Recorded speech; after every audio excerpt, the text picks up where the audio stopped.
Irmãos, quero te convidar a abrir a Bíblia lá em Filipenses 4:4,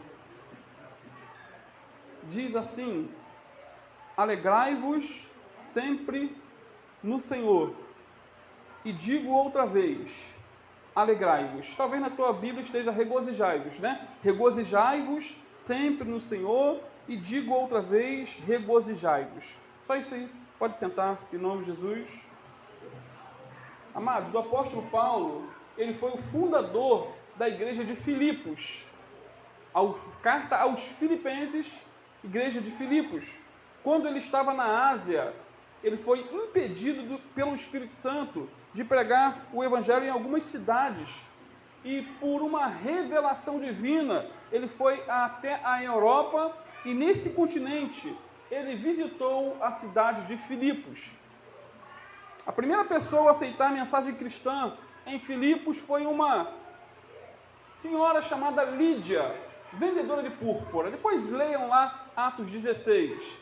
Elas estavam indo para orar na beira do rio, e a Bíblia diz que o Senhor abriu o coração de Lídia para que ela desse ouvidos ao que Paulo estava pregando. E ali ela entregou a vida a Cristo.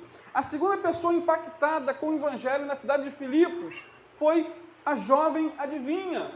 Uma jovem que dava lucro a seus senhores, e ela tinha um espírito de demônio, de adivinhação. E o apóstolo Paulo a libertou em nome de Jesus, na autoridade do nome de Jesus. Ela foi liberta, ela não conseguia mais adivinhar nada. Depois foi a vez do carcereiro, juntamente com sua família, porque quando Paulo libertou aquela jovem do poder do demônio no nome de Jesus, a perseguição se levantou contra ele, e ele foi preso. Ele foi preso literalmente. E na cidade de Filipos, aonde ele foi preso, ali houve uma intervenção. À meia-noite, eles na cadeia, Paulo e Silas, eles estavam orando e cantando louvores a Deus. As cadeias, houve um grande terremoto, as cadeias se abriram, o carcereiro pensou que todo mundo tinha fugido, pegou a espada para se matar. Paulo disse: não faça-te nenhum mal, porque o suicídio é um mal. E ali ele não se matou, e o apóstolo Paulo pregou o evangelho para ele, e ele também reconheceu a Cristo como Senhor e Salvador, foi batizado nas águas juntamente com a sua família. Alguns anos depois da fundação dessa igreja, o apóstolo Paulo ele foi preso, levado a Roma, para ser julgado por César Augusto. E foi nessa prisão, lá em Roma, que o apóstolo escreveu as suas chamadas epístolas da prisão. Cartas que ele escrevia de dentro da cadeia. Não estava num gabinete pastoral quando escreveu. Estava preso. E ele escreveu de dentro da cadeia a carta aos Efésios, a carta aos Colossenses, aos Filipenses e também uma carta pessoal a Filemão. Sendo assim, o tema da epístola aos Filipenses é alegria. Paulo estava preso. Mesmo assim, manda uma carta para a igreja, dizendo: alegrai-vos sempre no Senhor. Ele tinha todos os motivos do mundo para estar murmurando, para estar reclamando, para estar blasfemando, para estar dizendo: Senhor, eu fiz a tua vontade e agora olha o que acontece, eu estou preso. Imagine a prisão daquela época. Se hoje em dia é o inferno que é, imagine há 2000 anos atrás. Em muitos versículos dessa carta, o apóstolo Paulo, inspirado por Deus, faz menção ao tema da alegria. E no versículo que lemos agora, 3 palavrinhas se destacam, né? E a primeira palavra é alegrai-vos. Repetindo, Paulo estava preso. Quando a gente entende o contexto do que foi escrito, nos dá um entendimento melhor da profundidade do assunto. Ele preso, mandando uma carta para quem estava livre, dizendo: alegrai-vos sempre no Senhor. E a primeira palavrinha é alegrai-vos. E essa palavra está no modo imperativo. E o modo imperativo grego, amado, que corresponde ao nosso modo imperativo em português, e expressa uma ordem ao ouvinte para fazer uma determinada ação por comando de autoridade daquele que a emite. Ou seja, Paulo diz: alegrai-vos. É uma ordem dada pelo Espírito Santo para mim e para você. Por exemplo, quando o Senhor Jesus disse: arrependei-vos e crede no Evangelho, Não estava dando a ninguém uma opção, uma escolha, mas era um mandamento, uma ordem. Arrependei-vos. Da mesma maneira, Paulo diz, alegrai-vos sempre no Senhor. Ele está dando uma ordem inspirado pelo Espírito Santo. Então, alegrar-se para o cristão não é uma opção, mas uma obrigação. Não é uma escolha, mas uma ordem, não é um sentimento. É um mandamento de Deus. Um cristão triste é uma negação do Evangelho. Ser crente e triste, ser crente e brocochô, cabisbaixo, é um paradoxo. Ser crente e murmurador é uma contradição, já que o Evangelho que abraçamos é uma boa nova de grande alegria. Isso não quer dizer que a gente vai ficar sorrindo o dia todo. Nós vamos explicar melhor.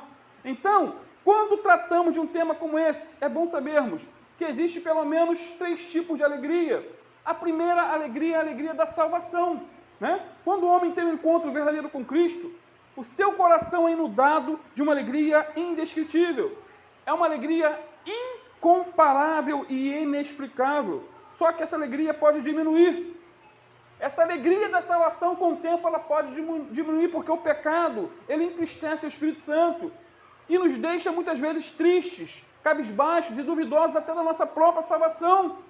Depois de Davi ter pecado, ter cometido um assassinato e um adultério, né, ele pediu a Deus no Salmo 51:12, dizendo: torna-me, Senhor, a dar-me a alegria da tua salvação e sustém-me com o espírito voluntário. Então, quando nos arrependemos de verdade, o Senhor renova em nós a sua alegria, que havia sido perdida, talvez por causa de um pecado. A alegria da salvação não depende também do quanto somos usados por Deus. Não é porque você está sendo usado por Deus que essa alegria vai se manter. Né? Os apóstolos estavam alegres por causa do poder que tinham para expulsar demônios. E Jesus trouxe uma palavra de alerta para eles, dizendo: não vos alegreis porque se sujeitam os espíritos ou os demônios. Alegrai-vos antes por estarem os vossos nomes escritos nos céus. Então a maior alegria não é se o demônio é expulso ou se a pessoa é curada. A maior alegria que temos que ter é o quê?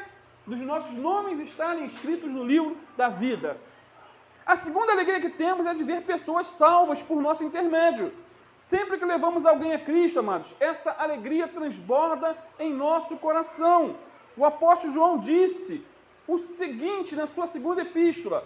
Ele diz assim: fiquei alegre em ter encontrado dentre os teus filhos os que andam na verdade. Qualquer um que prega a verdade e sabe que a outra pessoa está andando na verdade, ele se alegra em ver essa pessoa se alegrando. A terceira alegria é a alegria da perseguição. Lá em Lucas 6, 23 a 22, 23, o Senhor Jesus diz assim: bem-aventurados sereis quando os homens vos odiarem, e quando vos expulsarem da sua companhia, e vos injuriarem, rejeitarem o vosso nome como indigno, por causa do Filho do Homem. Olha só, regozijai-vos, alegrai-vos nesse dia e exultai, porque eis que é grande o vosso galardão no céu, pois assim se faziam os seus pais aos profetas. Irmãos, se alegrar por ser perseguido, maltratado, xingado, caluniado e amaldiçoado é coisa do céu e não da terra. Humanamente ninguém pode se alegrar numa circunstância dessa. É algo sobrenatural produzido pelo Espírito Santo de Deus. E por 2 motivos devemos nos alegrar na perseguição. Primeiro, porque receberemos um grande galardão. Jesus disse: e eis que grande é o vosso galardão nos céus. A recompensa será tremenda, amados, para aqueles que são perseguidos e mortos por causa do Evangelho de Cristo. Por isso, muitos até na história desejavam o martírio. Há pessoas que tinham prazer em encarar a morte, porque eles tinham uma esperança, a esperança lá de Apocalipse 2:10, ser fiel até a morte e dar-te-ei a coroa da vida. Então tinha pessoas que elas iam para as arenas, elas queriam ser comidas pelos leões, porque elas sabiam que haveria um galardão, ou seja, uma recompensa na glória. Segundo, os perseguidos de hoje seguem também uma sucessão de homens ilustres do passado. Ou seja, o que acontece conosco hoje quando somos perseguidos, aconteceu com os profetas do passado. Versículo 23, Jesus disse, porque assim perseguiram aos profetas que foram antes de vós. Imagine ser perseguido pelos mesmos motivos que Paulo, Pedro, Timóteo, Policarpo, Blandina e outros que foram perseguidos na história. Pessoas que não negaram ao Senhor, mas foram fiéis até o fim. Então, a alegria é um mandamento e, ao mesmo tempo, uma dádiva dos céus para nós. A alegria é fruto do Espírito Santo. E Ele tem essa alegria para dar ao teu coração que está triste, talvez esteja triste nessa manhã. A segunda palavra que nos chama a atenção em nosso texto inicial é sempre. Alegrai-vos sempre. Não é o que está aí? Alegrai-vos sempre. Filipenses 4:4, esse termo nos ensina que a nossa alegria deve ser constante, sempre e em todos os tempos, em todas as circunstâncias. Não é alegrar-se de vez em quando. O apóstolo Paulo não diz alegrai-vos quando tudo estiver bem. Ele não diz alegrai-vos sempre que você estiver com dinheiro no bolso. Meu irmão, se você for contar com alegria sempre que está com dinheiro no bolso, você vai ficar sempre triste. Ele também não diz alegrai-vos sempre que você estiver com muita saúde. Não, a palavra que ele usa é bem enfática. Alegrai-vos sempre, em todas as circunstâncias, sejam circunstâncias boas ou circunstâncias más. Paulo não era um pregador teórico, amados, não. Ele ensinava e vivia. Ele pregava e fazia, ministrava e praticava. Essa epístola foi escrita na prisão de Roma. Como já dissemos, ele estava preso, ele estava encarcerado, ele estava aprisionado. Paulo não estava em um paraíso, escrevendo para um povo distante sobre algo que ele não vivia. Ele estava sentindo na pele. É claro que havia, com certeza, momentos de tristeza, só que o que predominava na alma dele era a alegria do Senhor. Paulo não era um pregador de gabinete, aconselhando um povo fresco a alegrar-se, não. Ele estava acorrentado, sem saber se estaria vivo no dia seguinte. Era um dia de cada vez. Ele estava preso, mas contente. Ele estava encarcerado, mas alegre. Estava em cadeias físicas, mas a sua alma estava liberta e cheia de alegria. Em outra circunstância, Paulo estava com Silas, como já dissemos, na prisão, e à meia-noite ele orava e cantava louvores ao Senhor. Lá em Atos 16, versículo 31. Com certeza ele estava alegre, amados. Mesmo na prisão de Filipos, mesmo com as costas sangrando, rasgadas pelos açoites, mas ele estava orando e cantando louvores. Se antes ele estava triste, ele se alegrou ao orar. E depois, por estar orando, ele começou a louvar. Porque há um princípio bíblico, quando a Bíblia diz, lá em Tiago 5,13, se alguém está triste, ore. Se alguém está alegre, cante louvores. Então, Paulo e Silas na prisão oravam e cantavam louvores. Eles deviam estar tristes antes, se alegraram por orar e depois tinham condições de cantar louvores. Alegrai-vos sempre. É a ordem do Espírito Santo para nós.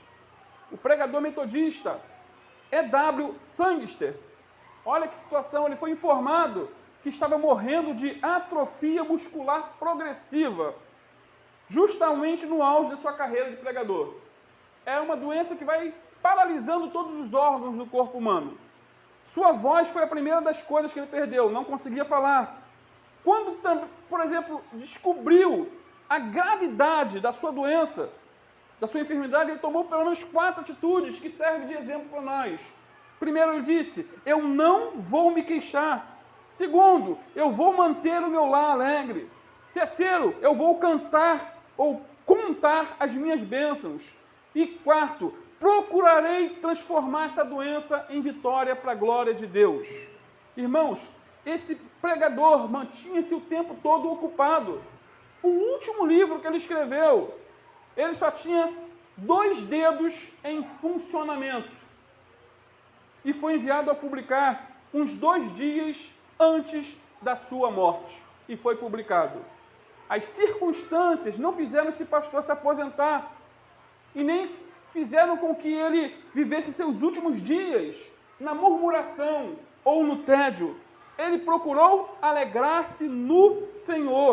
Ele praticou a palavra em seus momentos mais difíceis. Ele se alegrou no Senhor quando tinha motivo de sobra para murmurar, para reclamar, para blasfemar, para praguejar. Então, a alegria cristã não é uma utopia, não é algo impraticável, mas uma verdade incontestável para o povo de Deus. E a terceira palavra que se destaca no nosso texto, que lemos, é no Senhor, não é isso? Alegrai-vos sempre em quem? No Senhor. Não é nas circunstâncias, é no Senhor. A verdadeira alegria é uma pessoa, é Jesus, é o Senhor. Jesus sempre dá essa alegria a todos aqueles que recebem pela fé. O que nos faz diferente dos ímpios não são as circunstâncias, mas nossa fé em Cristo. Não é o que acontece ao nosso redor, mas o que vai lá no nosso interior. Quando temos a presença do Senhor conosco, amados, a alegria está presente, mesmo nos dias mais nublados. Agora, a diferença entre um salvo e um perdido não é a aparência da casa que cada um constrói, mas o alicerce. Ambas as casas sofrem com a ação do tempo. As mesmas chuvas caem sobre o telhado, sopram os mesmos ventos sobre a parede e batem os mesmos rios sobre o alicerce.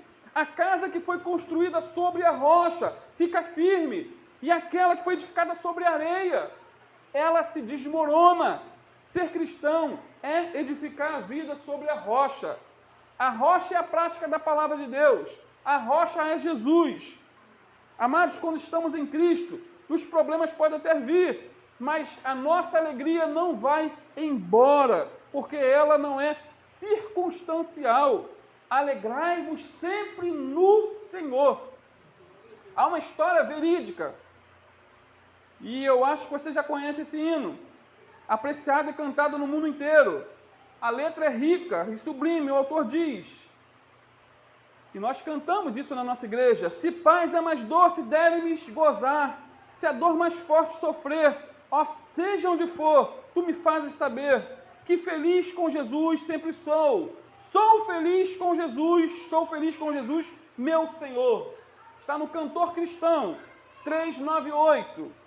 Quem ouve esse hino, amados, tem a impressão errada de que o autor devia estar no auge da sua felicidade, num dia de grande exultação, quando ele escreveu esse hino. Só que a inspiração desse hino veio num dos momentos mais tristes e tenebrosos da sua vida. O autor desse hino era um mega empresário americano que havia perdido seus bens, toda a sua fortuna, no famoso incêndio lá em Chicago, no século XIX. Pouco depois ele perdeu também seu único filho homem. A família ficou reduzida. Antes eram 4 meninas e um menino. Agora restavam apenas 4 meninas, a esposa e ele. E com pouquíssimo dinheiro. Para esquecer e distrair a cabeça, esse irmão planejou uma viagem para a Europa. Um dia antes de ir para a Europa, ele enviou a sua família na frente e ficou para resolver alguns problemas. Ele enviou a esposa com as 4 filhas e ele iria depois. Só que no meio da viagem, o navio naufragou em alto mar. As suas 4 filhas morreram nesse acidente. Somente a sua esposa escapou. Ele então, ao saber da dolorosa notícia, foi ao local do naufrágio. E enquanto seu barco era açoitado pela fúria dos ventos, ele deixou brotar do seu coração, lá do fundo da sua alma, que sangrava esta canção imortal: sou feliz com Jesus. Ele não estava alegre por ter perdido as filhas. As circunstâncias ruins vieram. Ele estava alegre no Senhor, porque ele sabia que todas as coisas cooperam para o bem daqueles que amam a Deus, para aqueles que são chamados segundo o seu propósito. Porque, amados, esperar mar de rosas nessa vida, pregar um evangelho de sucesso, que tudo vai dar certo na tua vida, que teu casamento vai de vento em polpa, vai tudo dar certo, tua vida material vai extrapolar, pregar isso é enganar o povo. é levar o povo a uma frustração futura. Não que Deus não possa nos conceder, não que Deus não possa abençoar nosso lar, abençoar nossas finanças. Ele é poderoso para fazer. Mas nossa alegria não pode estar baseada nessas coisas. Em nome de Jesus. Então, a nossa alegria está no Senhor e não nas circunstâncias. Esse autor, ele não escreveu, eu estou feliz, mas eu sou feliz. Estar é momentâneo, ser é permanente. Ele estava triste pelas circunstâncias, mas era feliz por causa de Cristo. Triste pelas circunstâncias, mas feliz por estar com Cristo. Com essa mesma teologia, Abacuque escreveu por inspiração divina o seguinte, lá em Abacuque 3, versículo 17 e 18, na linguagem popular é muito maneiro, muito legal. Ele diz, ainda que as figueiras não produzam frutas, e as parreiras não deem uvas, ainda que não haja azeitonas para apanhar, nem trigo para colher, ainda que não haja mais ovelhas nos campos, nem gado nos currais, mesmo assim eu darei graças ao Senhor e louvarei a Deus, o meu Salvador. O que ele está dizendo? Ainda que tudo esteja ruim, ainda que tudo esteja dando errado, mesmo assim eu vou me alegrar em Deus. Eu vou esperar em Deus. Ele há de me levantar, Ele há de me sustentar, Ele há de prover cada uma das nossas necessidades. Será que temos motivos para nos alegrar? Será que o cristão pode ser alegre, mesmo vivendo num mundo tão tribulado, com pandemia como estamos? É possível ser feliz na doença? Eis a pergunta, é possível ser feliz no desemprego ou nas crises familiares?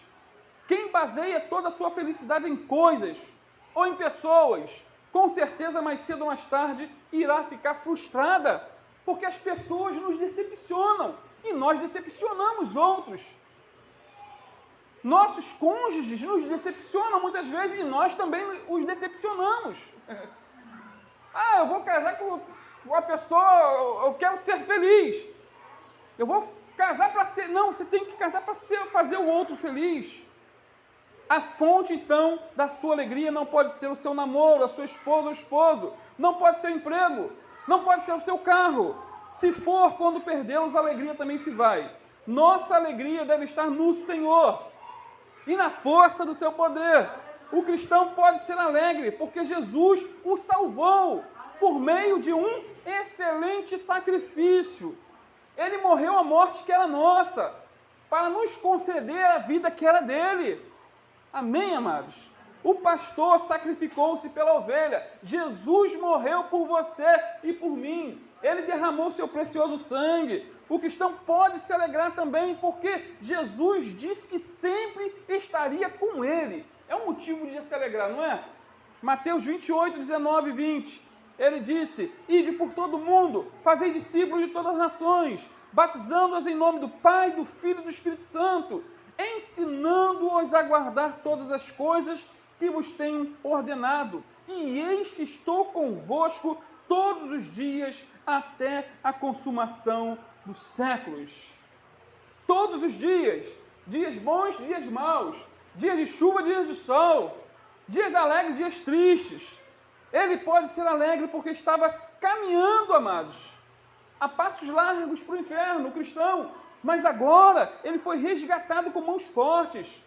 Colossenses 1,13 diz que Cristo nos libertou do império das trevas e nos transportou para o Filho, ou o reino do Filho do seu amor. Antes éramos inimigos de Deus, agora somos amigos de Deus por Jesus Cristo, nosso Senhor. Antes, a ira de Deus estava sobre a nossa cabeça. Agora, o que temos sobre a nossa cabeça é a bênção de Deus por estarmos em Cristo Jesus. Quem tem a bênção de Deus sobre a sua vida? Você crê mesmo? O cristão, amados, pode ser alegre porque foi reconciliado com Deus. Antes ele era inimigo de Deus. Agora ele é amigo de Deus. Agora ele é inimigo do mundo. Agora ele é inimigo da carne, inimigo do diabo, mas reconciliado com o Pai. Se você ainda não tem essa alegria em seu coração, eu quero te convidar a entregar sua vida a Jesus. Ele vai trazer alegria ao teu coração que está triste, Ele vai fazer por você o que nenhum homem pode fazer. Só Jesus é o caminho, a verdade e a vida. Concluindo, o apóstolo Paulo diz mais uma vez: alegrai-vos sempre no Senhor. Mais uma vez, entenda uma coisa: o crente não tem que ser louco, rindo para todo mundo, e nem um palhaço para fazer todo mundo rir. Não é isso que o apóstolo Paulo está dizendo. Podemos ser sérios e alegres, podemos nos alegrar sempre no Senhor, mesmo que passemos por momentos de tristeza e angústia aqui na terra, porque a fonte da nossa alegria não é da terra, é do céu. Jesus é a fonte da nossa alegria. Amém, amados? Vamos ficar de pé, vamos estar orando. Quero orar pela tua vida nessa manhã, pedindo a intervenção de Deus. O Senhor é poderoso para fazer infinitamente mais, amados, do que pedimos ou pensamos. Feche seus olhos. Oh, Pai, Tua palavra foi pregada, Senhor. Esse versículo tão rico, com tantas mensagens profundas para a nossa alma. Tua palavra diz: alegrai-vos sempre no Senhor. Senhor, há tantas coisas nesse mundo que tentam tirar a nossa alegria. Há tantos ladrões de alegria, Pai. Mas queremos estar focados em Ti, Senhor. Independente das circunstâncias ao nosso redor, independente do vento que sopra na direita ou na esquerda, independente, Senhor, do furacão que possa se levantar, Pai. Queremos estar firmados em Ti. Ah, Pai, independente se o marido não quer caminhar contigo, independente se a esposa não quer caminhar contigo, independente se os filhos se desviaram, nós queremos estar centrados em Ti, Senhor. Não fugir, não olhar nem para a direita nem para a esquerda, mas mirar no alvo, o alvo que é Cristo Jesus. E estando no alvo, estando ligados em Cristo, podemos estar intercedendo pelos outros, Pai, para que aquele que não quer caminhar mais, volte a caminhar, Pai. Santo Deus, em nome de Jesus, toma nossas vidas em Tuas mãos.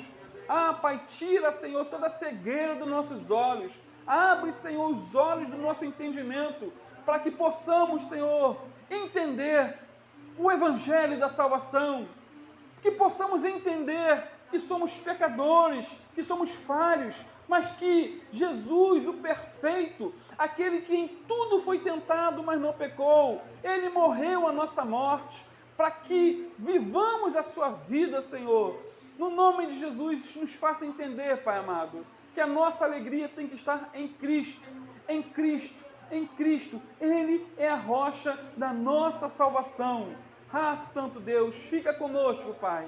Fica conosco nesse dia. Abençoa, Pai amado, em nome de Jesus, nosso período de almoço. Abençoa, Pai amado, os irmãos que vão para mais longe, para os seus lares. Abençoa, Pai amado, o culto lá na sede à noite, Senhor.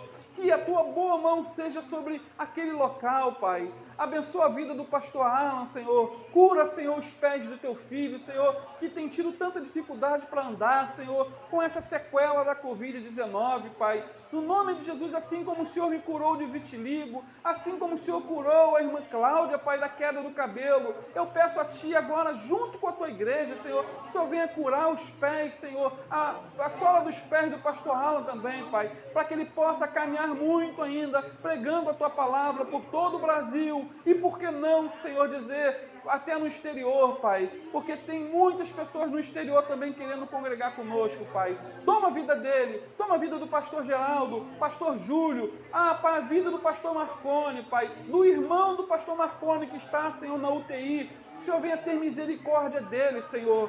Pai, que o Senhor venha soprar o Teu fôlego de vida no pulmão dele, Senhor. Que ele venha ser restaurado para a Tua glória, Pai. E que o mais rápido possível ele possa estar no seio da sua família, Senhor. Nós oramos por ele, pedimos a Tua intervenção, o Teu milagre, Pai amado. Cobre ele com o sangue do Cordeiro. Ó, Senhor, visita ele, Pai, de maneira sobrenatural, da maneira como o Senhor achar melhor, Senhor. Converte a alma dele, Pai. Toma essa família em Tuas mãos. Toma nossas vidas em Tuas mãos. Cobre-nos com o sangue do Cordeiro, Pai. E nos dê um ótimo domingo para a honra e glória do Teu santo nome. Fica conosco em nome de Jesus. Amém.